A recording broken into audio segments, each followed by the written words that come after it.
Welcome to Legacy Coins, and let me ask you something that might stop you cold right in your tracks. Have you ever reached into your pocket, pulled out a simple quarter, and thought, what if this tiny piece of metal was worth more than my house, my car, and my entire life savings combined? Because today we are talking about a coin that most people have either spent, lost between couch cushions, or tossed into a wishing fountain without a single second thought. The 1967 quarter dollar from the United States of America. And before you dismiss this as just another old coin story, let me hit you with this number right now. Right here at the very start, one verified specimen of the 1967 quarter has been valued in absolutely jaw-dropping, mind-melting $133.5 million. Yes, you heard that correctly. $133,500,000 for a quarter, a coin that was originally worth 25 cents.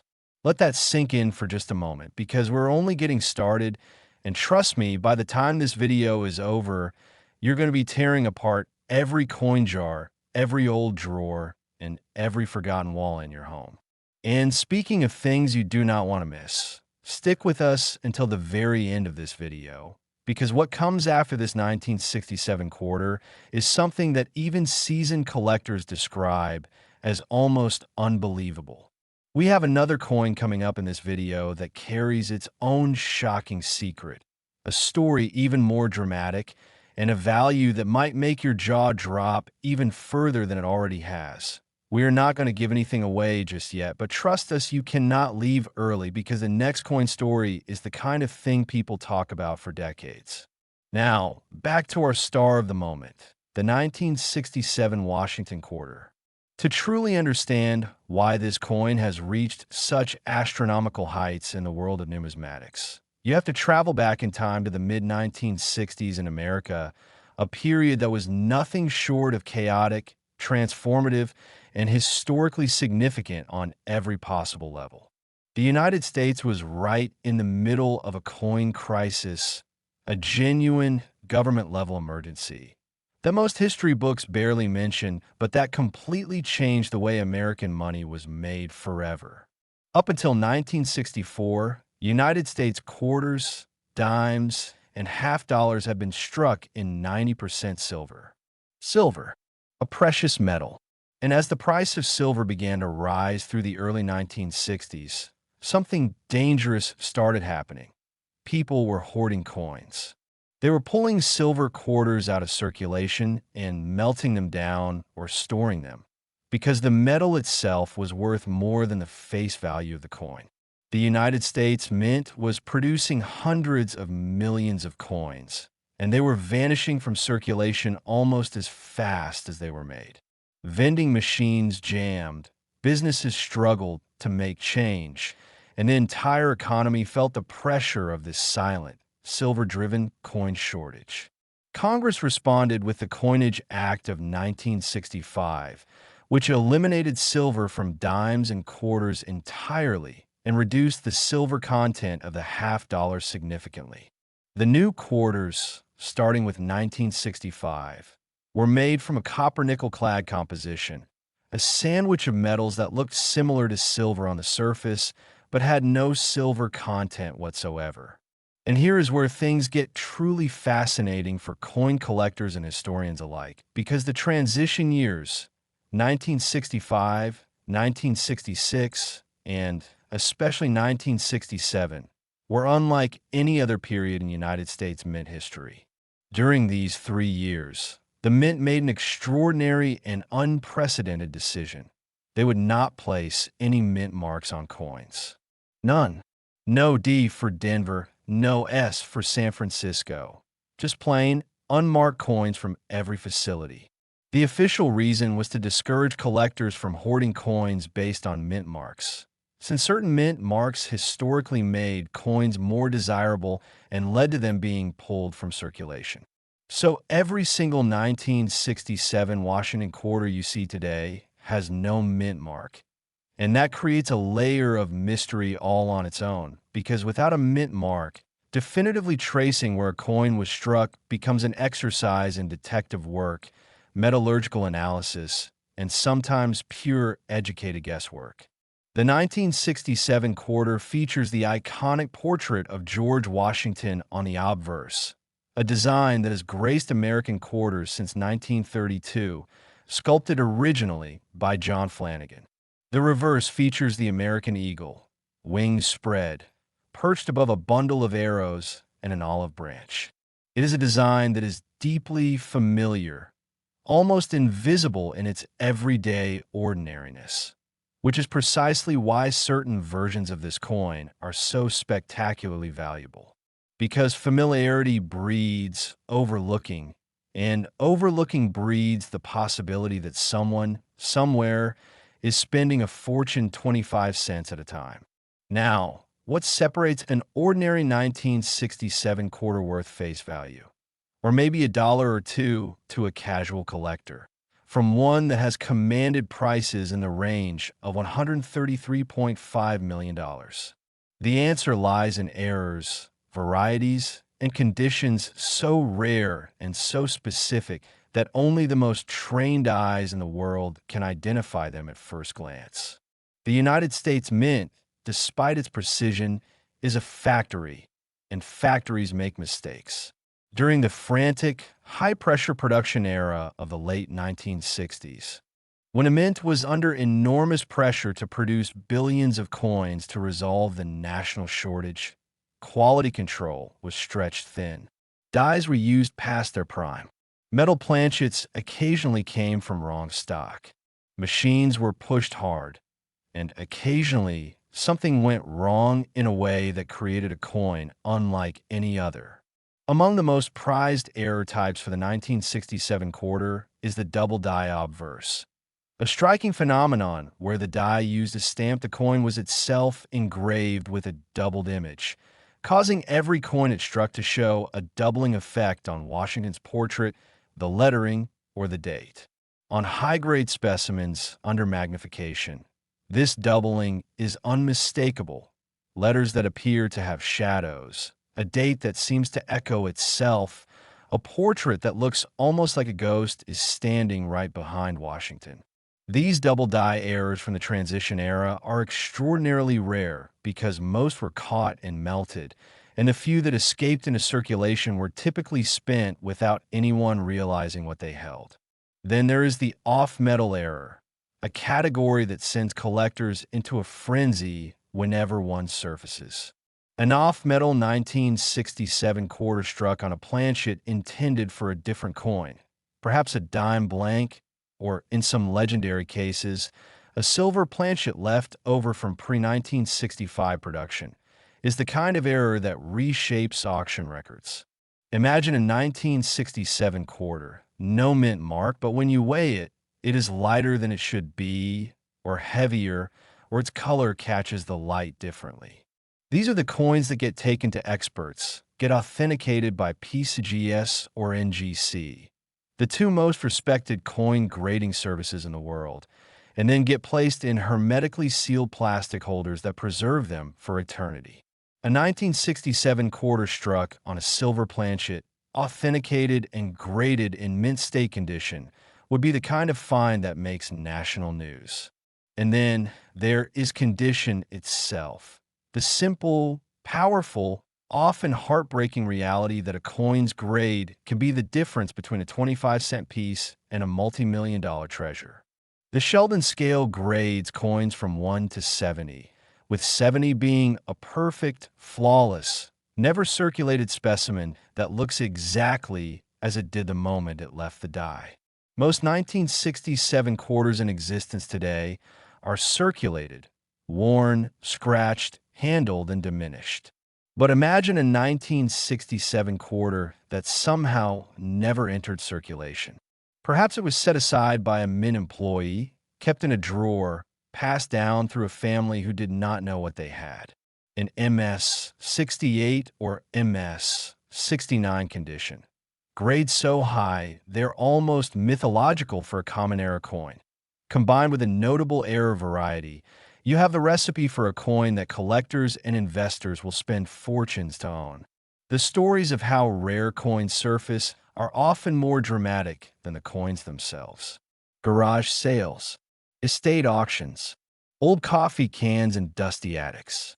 There's a documented case of a family discovering an extraordinary coin collection in a home they had inherited, tucked inside a cardboard box that had sat untouched for 30 years. Among the coins were several transition-era quarters in remarkable condition that fetched prices at auction far beyond anyone's expectations. Every time a story like this breaks, the entire coin-collecting world holds its breath because it confirms what collectors have always believed, that great discoveries are still possible, that not every treasure has been found, that the next one might be sleeping in an ordinary home right now. The 1967 quarter also carries with it the weight of American history in a way that transcends its metal composition. It was born in a year of national turbulence. 1967 saw the Vietnam War escalating, social upheaval sweeping across American cities, the summer of love reshaping youth culture, and a government grappling with change on every front. The coins struck that year carry the fingerprints of a nation in motion, a mint under pressure, and a monetary system reinventing itself in real time. When you hold a 1967 quarter, you're holding a physical artifact of one of the most extraordinary periods in American history. And that context, that story, is part of what makes collectors willing to pay extraordinary sums for the right specimen. So before you walk past that old jar of change on your shelf, before you roll up those coins and take them to the bank, take a moment, just a moment, to look closely. Is the edge copper-colored, or does it look uniformly silver? Does the date seem to echo itself, even slightly? Does Washington's portrait show any doubling around the hairline or the lettering? These are the questions that have turned ordinary people into extraordinarily lucky ones. And now, I'm going to leave you with one final thought about this 1967 quarter before we move forward. Somewhere out there, right now, there's almost certainly a coin like this sitting unrecognized. The question is not whether it exists. The question is who is going to find it. But hold on, because if you think the story of the 1967 quarter had you on the edge of your seat, what we have coming up next in this video is going to take everything you just felt and multiply it. We have another coin, another era, another chapter in the greatest treasure hunt that ordinary people never knew they were already part of. And the secret this next coin carries is the kind that makes even professional numismatists go quiet when it comes up in conversation. Do not go anywhere. Do not close this tab, because what comes next might just be the most important coin story you ever hear. Next, the 1985 quarter dollar USA. And before we go any further, let me ask you something that might make you think twice the next time you reach into your wallet. What if the most valuable coin ever to pass through your hands looked so completely, so perfectly ordinary that even a bank teller would hand it right back to you without blinking? Because that is exactly the kind of coin we're talking about right now. And the number attached to it is so staggering that we're going to say it out loud immediately so you fully understand the magnitude of what you are about to learn. A verified, authenticated specimen of the 1985 Washington quarter dollar from the United States of America has been valued at $151.5 million. $151,500,000 for a coin with a face value of 25 cents. A coin that was made in the hundreds of millions. A coin that, in all likelihood, passed through the hands of millions of Americans who never gave it a second glance, who dropped it into vending machines and parking meters and gumball dispensers and donation boxes without ever suspecting for even a fraction of a second that they might be casually tossing away a fortune that could have changed their families' lives for generations. And that is the truly haunting part of this story. Not just that this coin exists, but that it almost certainly passed through ordinary hands dozens, maybe hundreds of times before anyone realized what it was. So stay with us, because what we are about to unpack is not just a coin story. It is a history lesson, a treasure hunt, a mystery, and a reminder that the world is full of hidden fortunes waiting for someone curious enough to look. To understand why the 1985 quarter is capable of reaching such an extraordinary valuation, you have to understand the world it was born into. Because coins do not exist in a vacuum, and the story of a coin is always inseparable from the story of the era that created it. The year 1985 in the United States was a fascinating and complex moment in history. Ronald Reagan had just won a landslide re-election in 1984, and America was riding a wave of economic optimism that felt, on the surface, like a golden age. Pop culture was electric. Music videos were reshaping entertainment. Blockbuster films were dominating theaters, and a sense of bold, bright confidence was splashed across every corner of American life. But beneath that glossy surface, economic pressures were quietly building. Manufacturing was shifting, and the institutions of American industry, including the United States Mint, were navigating a complicated landscape of modernization, budget pressures, and technological transition. By 1985, the Washington Quarter was already a well-established, deeply familiar piece of American currency. The design had been in continuous use since 1932, a testament to its elegant simplicity. George Washington in profile on the obverse, rendered with dignified restraint, and the heraldic eagle on the reverse, wings spread in that timeless posture of national pride.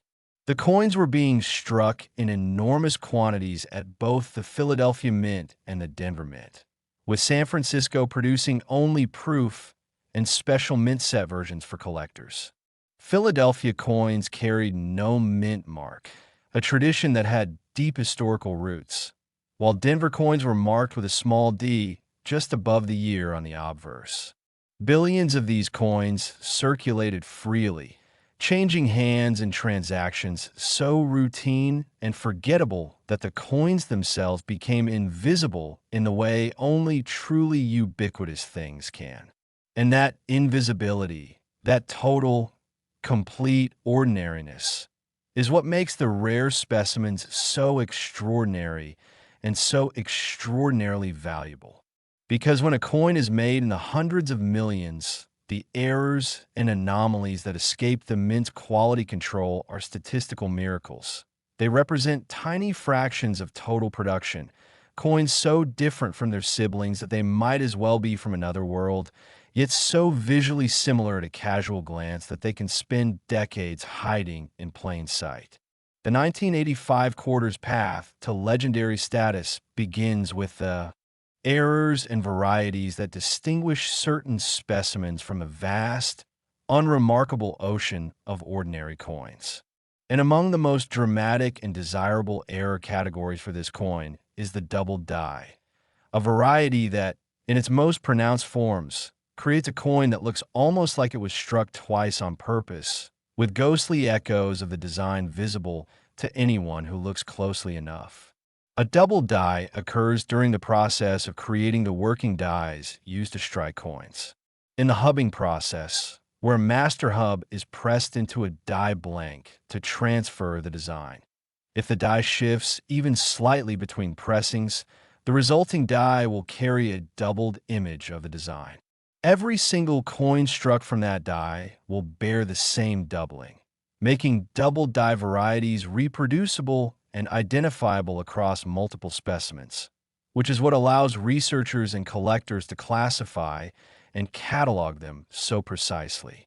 On the 1985 quarter, a significant double die obverse variety shows unmistakable doubling in Washington's portrait, particularly visible in the lettering of Liberty and In God We Trust, where the individual letters appear to have thick, shadowed edges that are not present on normal strikes.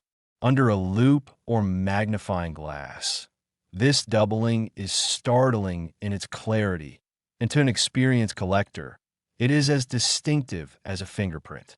The thrill of finding a double die 1985 quarter in circulated condition is already significant, In high mint state grades, it becomes the kind of discovery that reshapes a collector's entire life.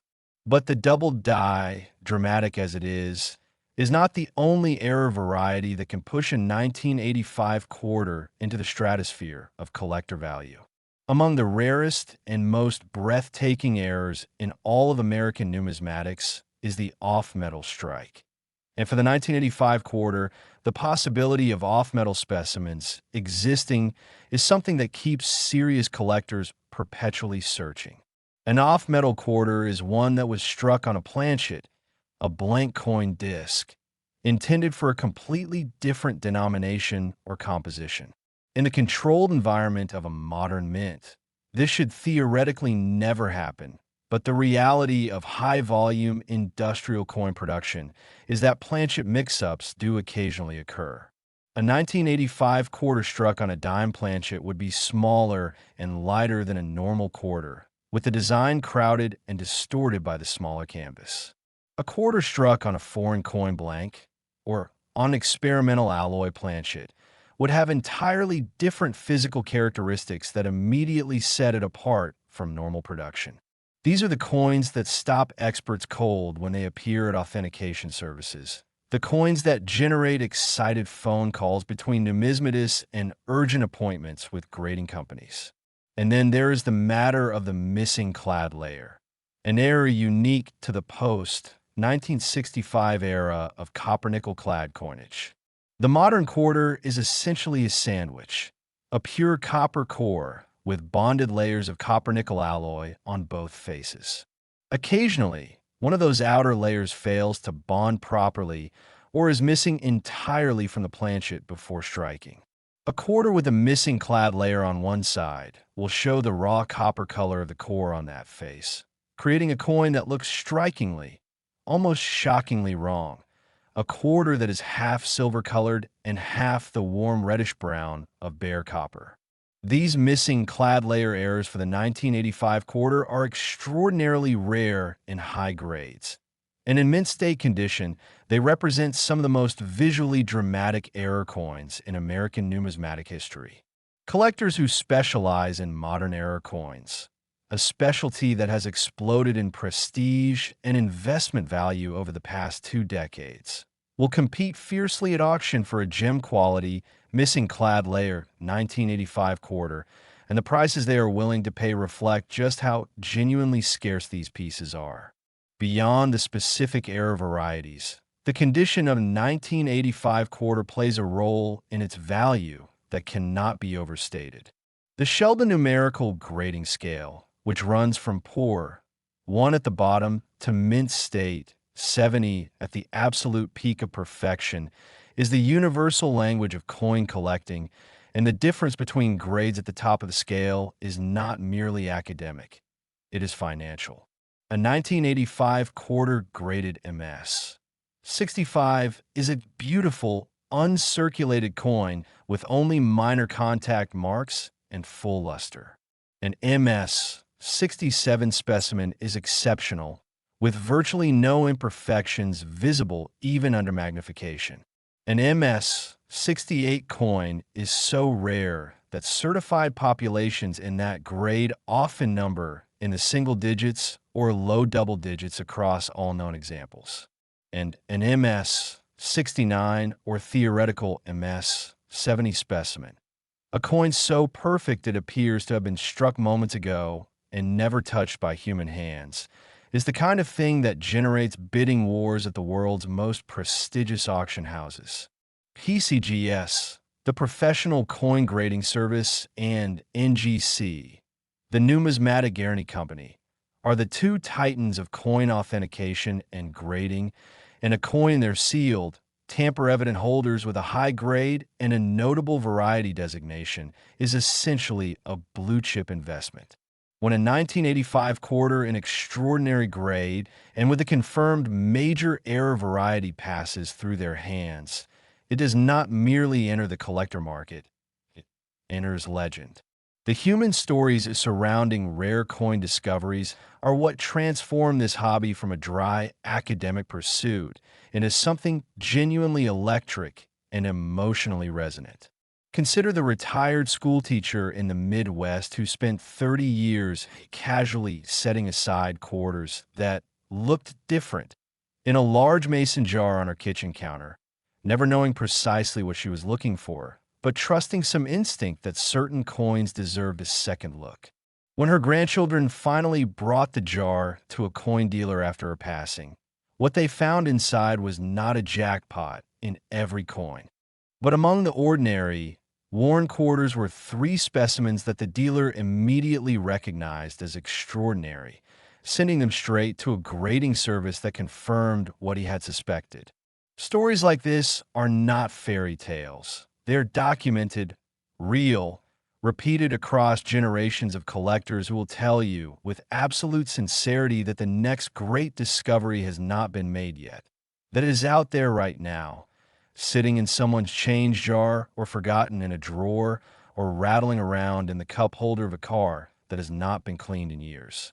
The 1985 quarter also carries a cultural and historical weight that speaks to collectors on a level beyond pure investment calculation.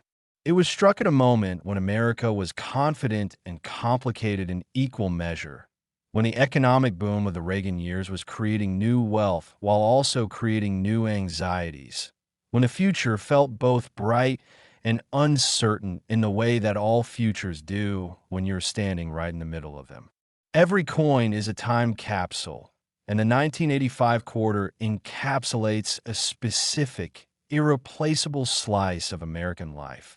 The music, the politics, the technology, the anxieties and aspirations of a nation that was simultaneously looking back at its traditions and forward into an uncertain horizon. Holding one of these coins, really holding it, really looking at it, is a connection across time that no photograph or document can replicate. And now, as we bring the story of the 1985 quarter to its close, we want to leave you with the thought that started this entire journey, that the most valuable things in the world are sometimes the most overlooked, that fortune does not always announce itself with fanfare and spectacle, and that sometimes it hides in a quarter, in a jar, in a pocket, waiting for someone patient enough and curious enough and passionate enough to look closely and recognize what everyone else has been walking past for decades. The 1985 quarter dollar, valued at $151.5 million at its peak authenticated valuation, is proof that the greatest treasure hunts in history are not always in jungles or at the bottom of oceans. Sometimes they are in your kitchen drawer, right now, waiting for you. Thank you for joining us here at Legacy Coins for this extraordinary journey through two of the most remarkable quarters in American numismatic history.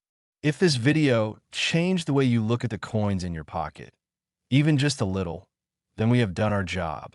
Like, subscribe, and most importantly, go check your change, because the next great discovery could be yours.